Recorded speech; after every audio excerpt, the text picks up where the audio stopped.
صحابہ کرام رضی اللہ تعالیٰ عنہم سے متعلق ہمارے پیارے پیغمبر صلی اللہ علیہ وآلہ وسلم کو جن جن مسلمانوں نے دیکھا ہے ان کو صحابی کہتے ہیں، بشرطے کہ وہ دیکھنے والا مسلمان ہی مرا ہو، اور جس نے مسلمان ہونے کی حالت میں صحابی کو دیکھا اور مسلمان ہی سے مرا وہ تابعی ہے، اور جس نے تابعی کو اسی طرح سے دیکھا وہ تبع تابعی ہے۔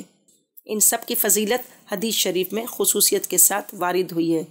ان سب سے محبت اور ان سب کے بارے میں اچھا گمان رکھنا چاہیے۔ اگر ان کا آپس میں کوئی لڑائی جھگڑا سننے میں آئے تو اس کو بھول چوک سمجھے، ان کی کوئی برائی نہ کرے۔ صحابہ کرام رضی اللہ تعالیٰ عنہم میں سب سے زیادہ فضیلت والے 4 صحابی ہیں۔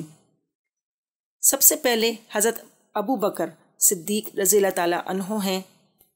حضرت ابو بکر صدیق رضی اللہ تعالیٰ عنہ رسول اللہ صلی اللہ علیہ وسلم کے بعد ان کے نائب بنے اور دین کا انتظام سنبھالا، اس لیے آپ خلیفہ اول کہلاتے ہیں۔ آپ تمام امت میں سب سے افضل ہیں۔ اس کے بعد حضرت عمر رضی اللہ تعالیٰ عنہ ہیں، آپ دوسرے خلیفہ ہیں۔ اس کے بعد حضرت عثمان رضی اللہ عنہ ہیں، آپ تیسرے خلیفہ ہیں۔ اس کے بعد حضرت علی رضی اللہ تعالیٰ عنہ ہیں، آپ چوتھے خلیفہ ہیں۔